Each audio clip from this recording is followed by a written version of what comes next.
What is happening, guys? Haven't talked to you in a while. Unless you're following along on my Instagram account or maybe even following along on the podcast, you probably don't know where I am at with my goals, my training, etc. So today we're going to start back the vlog because I know a lot of people do enjoy seeing our kind of day-to-day life, seeing what we're up to, seeing how we're, programming our training, how we're eating, how we're going about achieving our goals, blah, blah, blah. All that, living stuff that we're doing. So we're starting back up the blog, or the vlog even, so you're going to see a lot more of me. Going to try keep to at least once per week. If I'm doing more exciting things, maybe we might get more than one per week. But yeah, so what I'm going to do with this one today, it's going to be a little bit boring in that I'm just going to catch you up on life, what I've been doing. I'm going to then outline kind of what my goals are going forward over this summer, because I have just finished exams, so that means college is finished for this semester at least. That means I have 3 and a bit months of fun to do, and by fun I mean triage work. Right, so that is the main goal at the moment, because obviously, as you're all aware, both myself and Gary are in college currently, and that does curtail the amount of work we can do with triage. However, once you get rid of those 40 hours of college, that means I have 40 extra hours to work on triage stuff. And already this week we've got a lot more content up. We've got a lot more content in the militia, because that's realistically where I'm doing the most work. We're putting in articles in the militia, we're releasing content in there, yada yada yada. If you're in the militia, you know. If you're not in the militia, I don't know why you're not in the militia. Right, so finished exams. They went well. College, it's been going well. Not much to really speak of there. It's just that day-to-day grind. Go to college, do the work. Like, college is fairly handy in terms of they pretty much tell you exactly what to do and you just have to execute it. And the people that have problems with college generally are the people that leave all of that stuff till the end of the semester or the end of the year or whatever it is. Now, that's not to say that college is easy insofar as the material you cover is easy and that you don't actually have to learn. People just generally make it harder on themselves by leaving all that learning till the last 2 to 3 weeks, So I just generally do a little bit day by day, and that means coming up to exams, I'm not that stressed because I know I've done the work already, and it's not the first time I'm looking at these lecture slides. It's not the first time I'm trying to get this information and understand this information when I'm studying for exams.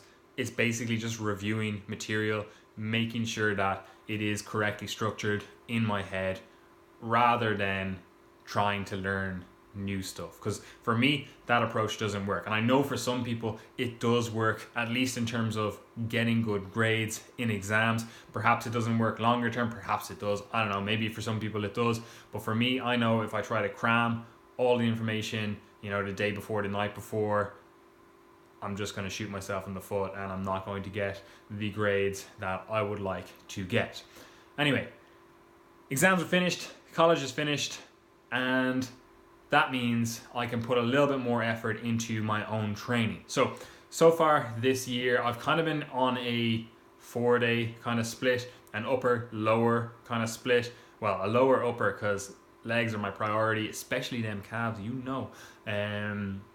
But yeah, legs are the kind of priority, so it's a lower upper split. I also find generally putting my training, if I have an upper day before my lower day, I do find the lower day suffers, because regardless of what exercises you choose for your lower day, say for example, if you choose a back squat, or like what I'm doing at the moment, a front squat, if your upper back or even perhaps your lower back is fatigued from doing back training the day beforehand, you're just not as in a groove, you're just not as able to get into a groove. You're kind of fatigued holding the bar, whether it's the front rack position or on your back. You've already got this little bit of fatigue coming into the session, and I find that does hinder my progress on the lower body. So perhaps that's something to think about for you if you're kind of going, oh yeah, my priority is lower body, but you're putting your upper body sessions before your lower body sessions, and you're coming into those sessions with a bit of fatigue. Now, obviously, if you're structuring your program correctly and you have great recovery capacities, potentially that's just not an issue for you, but potentially it is. For me, I know it is, so I do a lower day and then I do an upper day. So I've been doing kind of 4 days per week, kind of keeping me ticking along. Some weeks I've been able to get in 6 times per week, and generally what I'm doing on my off days, or whatever you want to call them, is more cardiovascular work, because I actually enjoy being fit, and I actually find there are a huge amount of benefits to being very fit. And I don't even mean very fit as in, you know, Tour de France level fit, but I mean being able to, I don't know, run for 90 minutes. You know, like I actually genuinely find that everything in life is that little bit easier if you are aerobically fit. You know, I find my recovery is better, my sleep is better, my day-to-day mood is better. Like everything seems to improve the more aerobically fit I get. And that makes sense given a few different mechanisms which we've talked about in the militia before, and we will talk about in future in the militia. But yeah, so at the moment I'm kind of thinking I'm going to continue with that 4 days per week resistance training, and then really kind of step up the 2 days cardiovascular training, and kind of really try to push the aerobic side of things while I still push the strength side of things. And they are kind of two opposite ends of the spectrum. However, if you organize it well, you can obviously do both. And people always go, oh no, you can't be working on both of those things, or you can't be doing this concurrent training. But they'll just completely disregard all the sports that do that. Like you'll have like field athletes that are actually still strength athletes that have to do serious amounts of aerobic work, or they'll completely disregard the fact that, you know, resistance training, although if you look at it at a time point, you would assume it is anaerobic in nature, it's actually aerobic. Because people always like to go, oh, who would you like to look more like, a sprinter or a marathon runner?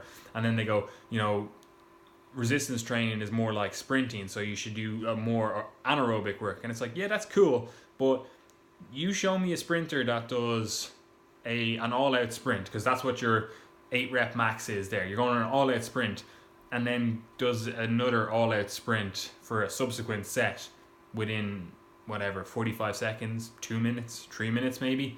Like that's not how sprinters train. And if it is that repeated sprint effort, you just see, like all the studies will show you that every single subsequent sprint after that becomes more aerobic in nature.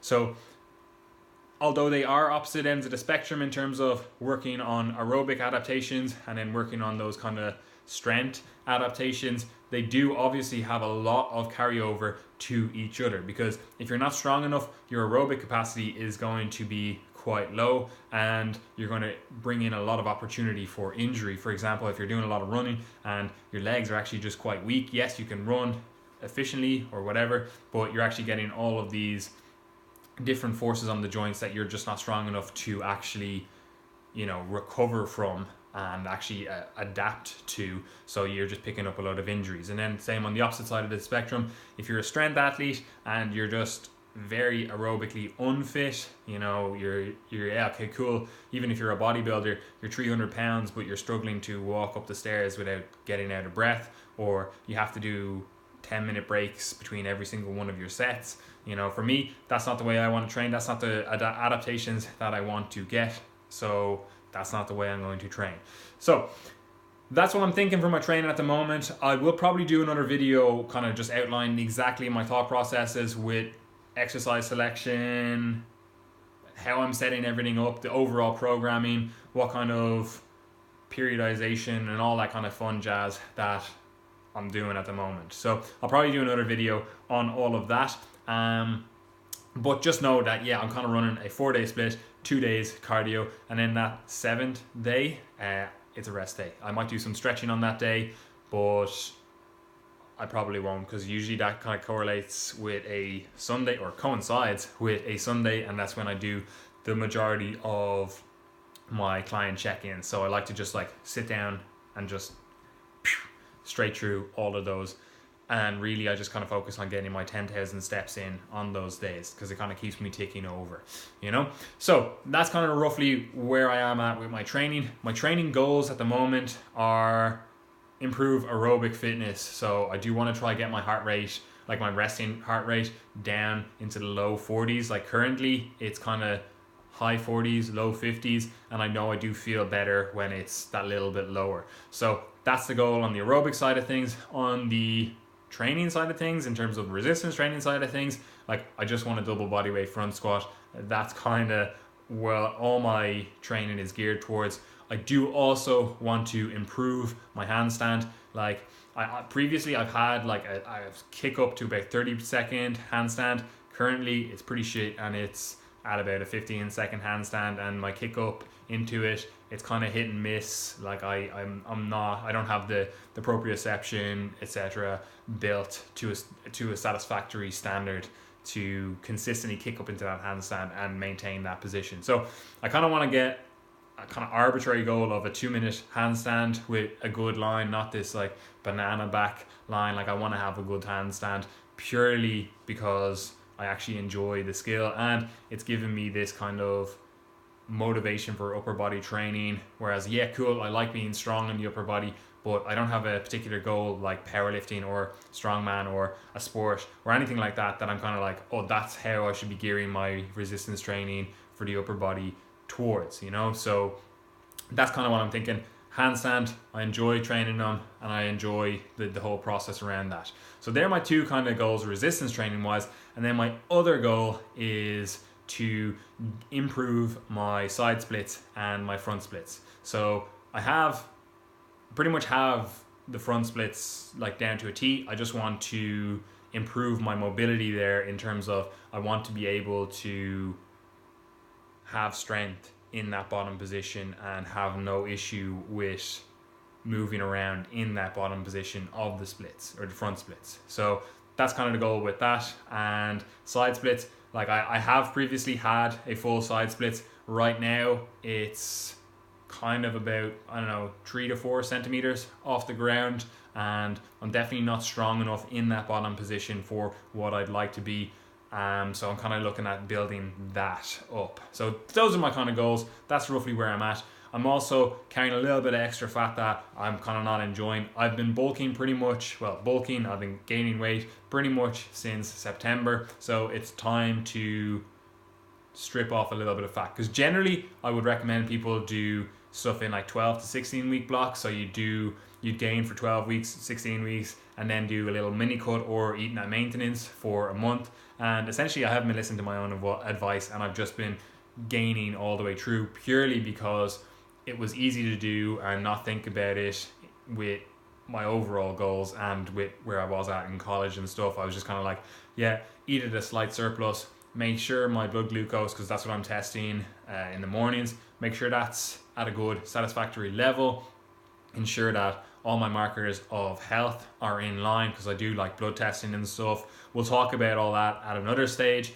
I'm making sure they're all in line and looking to improve them while slowly gaining weight. However, I'm carrying about, like right now, I'm kind of at that 93, 94 kilo level. And as you may know, I ended my diet at about 85 kilos. Now, obviously, that's 85 kilos depleted, like that's the lowest I got to. And as soon as I bump back up to maintenance, I'm roughly at that 88, 89 kilos, purely by virtue of having more glycogen, having more water storage in my body. Like I still had the same body fat by all the like bioimpedance scale and all that kind of stuff, and like calipers and everything. So it's just water, it's just glycogen, which I feel a lot of people kind of forget that when they're dieting, even if they go to maintenance, they will still gain some weight, but it's not fat, it's just water, it's just glycogen in the muscles. So 88 in a somewhat fed state, a maintenance state,